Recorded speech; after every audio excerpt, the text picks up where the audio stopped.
Bonjour et bienvenue chez les douceurs de Maëlys. Je vous retrouve aujourd'hui pour une nouvelle recette et on va réaliser une nouvelle fois une pâtisserie pour l'Aïd.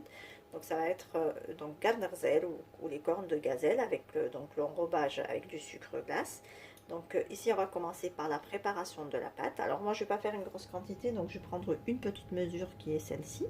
Après, à vous de voir selon la quantité que vous voulez obtenir et prendre du coup une mesure un peu plus grande. Donc ici je vais mettre 3 mesures de farine. Donc ici j'ai mis 2 mesures, je rajoute donc la 3e mesure de farine.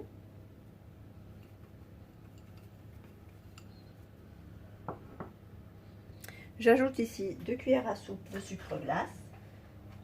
Donc là c'est facultatif, vous pouvez le mettre comme vous pouvez, donc vous contenter d'une pâte non sucrée et qui sera du coup sucrée avec l'enrobage qu'on fera tout plus tard. Donc moi je préfère rajouter quand même 2 cuillères à soupe de sucre glace. J'ajoute une petite pincée de sel. J'ajoute ici l'équivalent d'une cuillère à café bien pleine de vanille en poudre. Je mélange donc les ingrédients secs ensemble.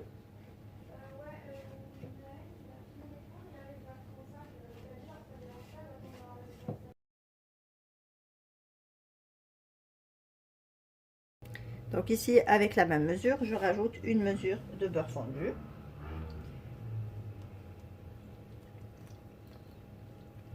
Et je vais venir déjà commencer à travailler ma pâte.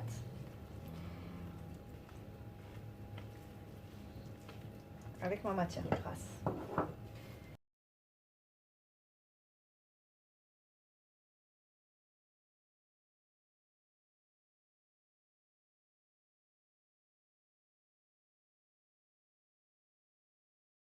Ici, j'ai donc un mélange d'eau avec de l'eau de fleur d'oranger. Donc, je vais commencer à arroser petit à petit ma pâte et la ramasser jusqu'à former une boule.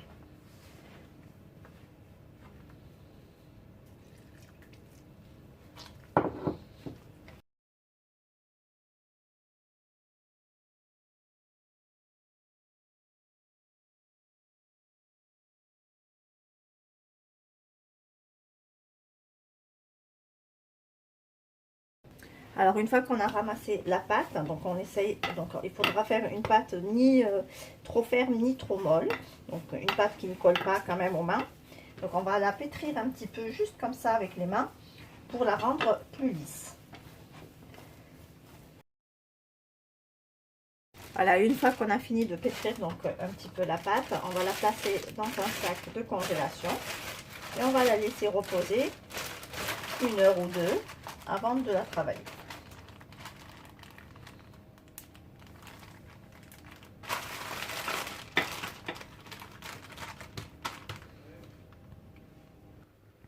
Alors à présent, on va préparer donc la farce pour nos cornes de gazelle. Donc ici, toujours avec la même mesure, j'ai fait 2 mesures d'amandes finement moulues. Donc moi, j'avais des amandes que j'ai émontées, je les ai légèrement fait griller au four. Alors pas pour qu'ils prennent une couleur foncée, mais juste pour un petit peu relever le goût de l'amande. Et ensuite, donc je les ai réduits en poudre, comme vous pouvez le voir ici, donc bien finement. Donc j'ai mis donc 2 mesures d'amande, pardon, et là je rajoute une mesure de sucre glace.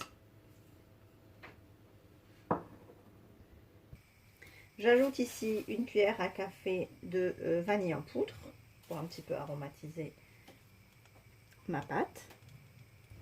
Je mélange les ingrédients secs ensemble.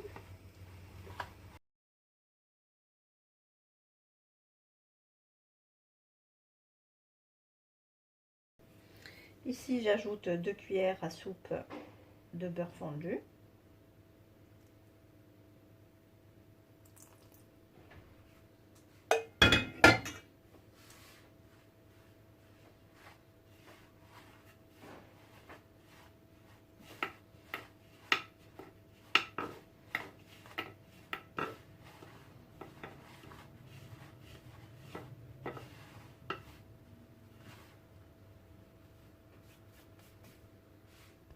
Et on va venir donc mouiller notre pâte avec de l'eau de fleur d'oranger. Petit à petit, on l'ajoute progressivement jusqu'à obtention d'une pâte.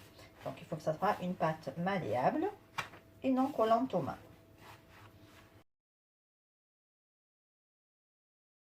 Voilà, donc là, on a ramassé la pâte. Donc voilà, vous obtenez donc une pâte bien souple, donc bien tendre, mais colle pas aux mains. Donc avec laquelle on peut former des boudins, des ronds, ce qu'on veut, sans que la pâte ne casse.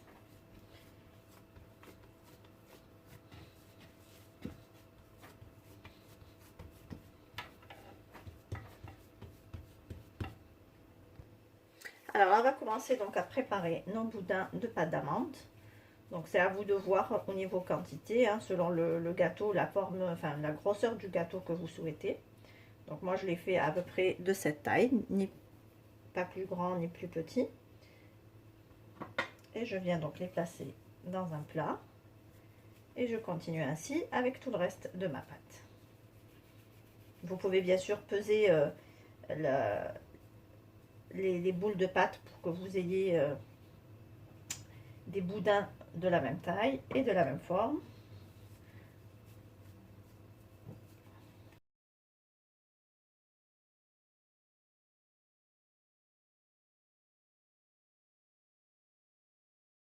Voilà, donc là, on récupère. Donc là, j'ai saupoudré mon plan de travail avec un tout petit peu de maïzena.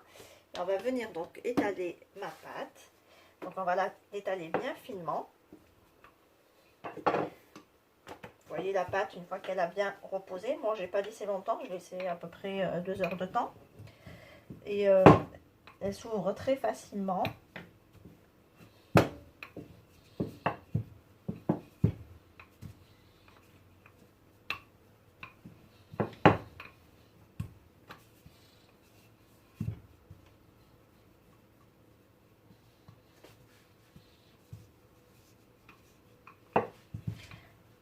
Alors on l'ouvre bien fin, comme ça, quand on va rouler la pâte sur le boudin, on va pas avoir un gâteau trop épais.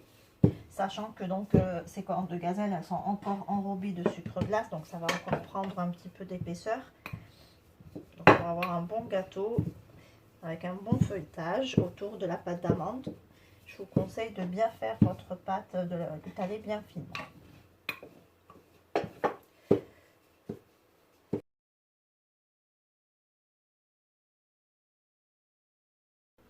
Alors on va venir découper des cercles avec un emporte-pièce.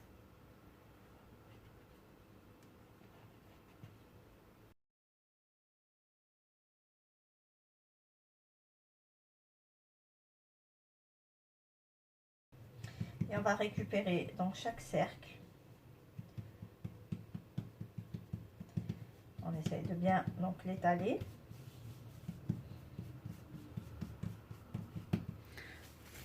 On récupère un boudin de pâte d'amande. Et on vient donc le rouler la pâte dessus. Donc pour bien couvrir notre pâte d'amande.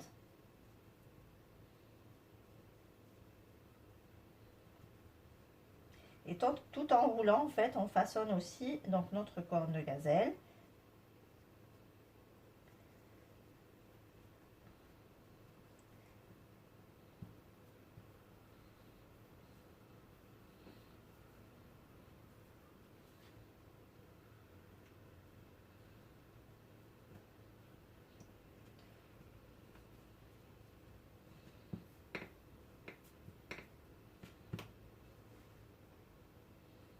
Comme ceci.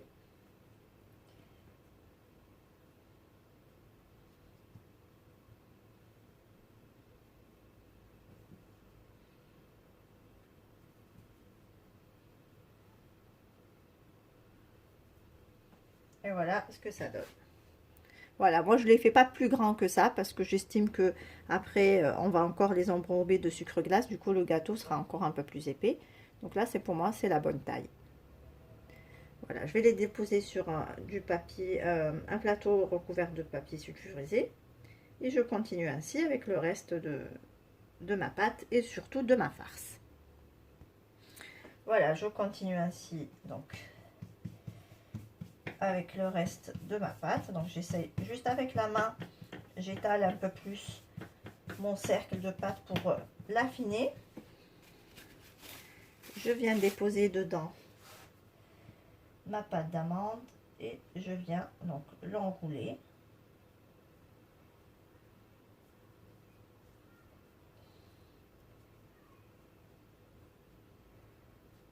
faut bien refermer la pâte d'amande à l'intérieur, hein. Là, on n'hésite pas de repasser un petit peu avec la main.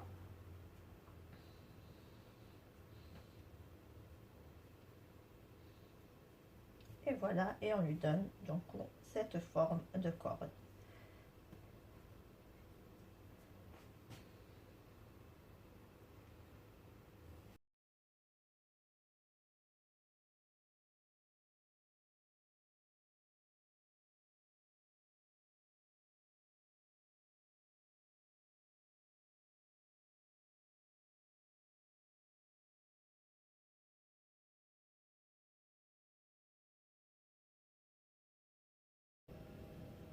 Voilà, donc ici j'ai fini mon premier plateau de cornes de gazelle, comme vous pouvez le voir. Donc là, je vais prendre un petit cure-dent, je vais venir piquer mes gâteaux pour pas qu'ils s'ouvrent à la cuisson.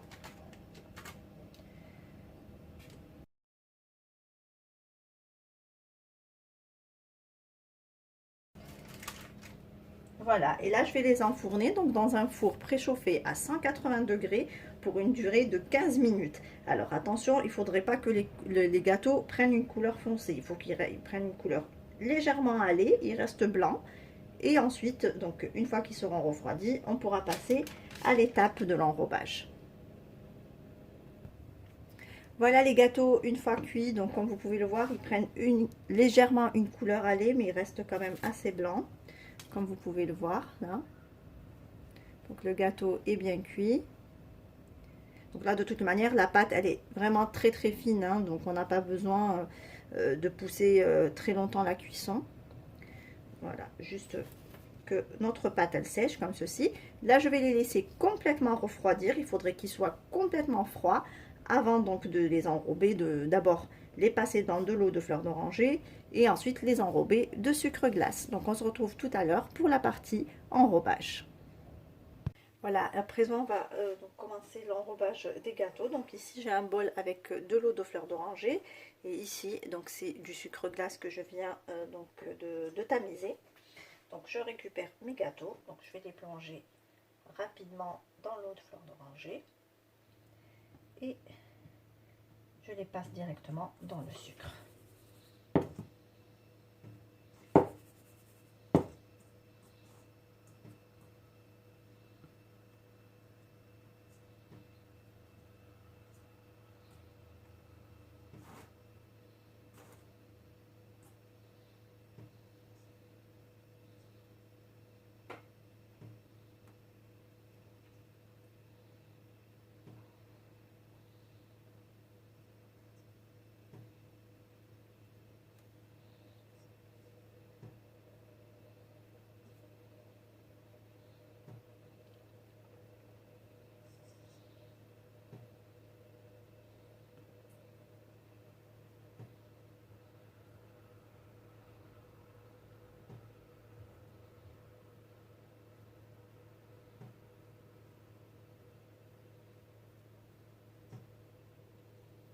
Voilà, comme ceci. Donc là, on va le faire deux fois. Donc on fait une première fois pour faire adhérer le sucre avec la fleur d'oranger. Et donc on continue avec le reste des gâteaux. Puis on va les repasser une deuxième fois pour avoir un gâteau bien blanc et avec un enrobage bien précis. Et je continue ainsi donc avec tous mes gâteaux. Donc, je les plonge dans l'eau de fleur d'oranger et je les passe directement dans le sucre.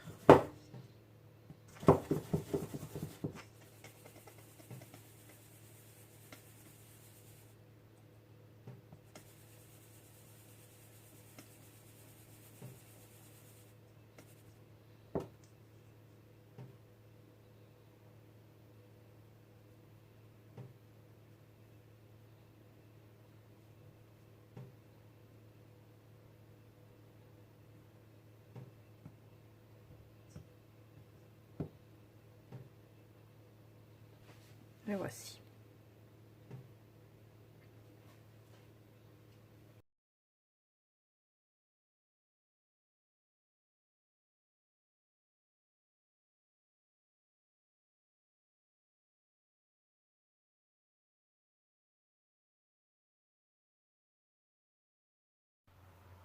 Et voici donc de mes cornes de gazelle après les avoir donc enrobées une deuxième fois avec le sucre. Donc moi je les ai fait la veille la première fois et je les ai laissés reposer en fait toute la nuit. Et je les ai donc saupoudrés de sucre glace une deuxième fois ce matin. Donc là je les ai mis dans des petites dentelles comme ceci et des petites caissettes pour justement bien les manipuler. Et voilà le résultat final.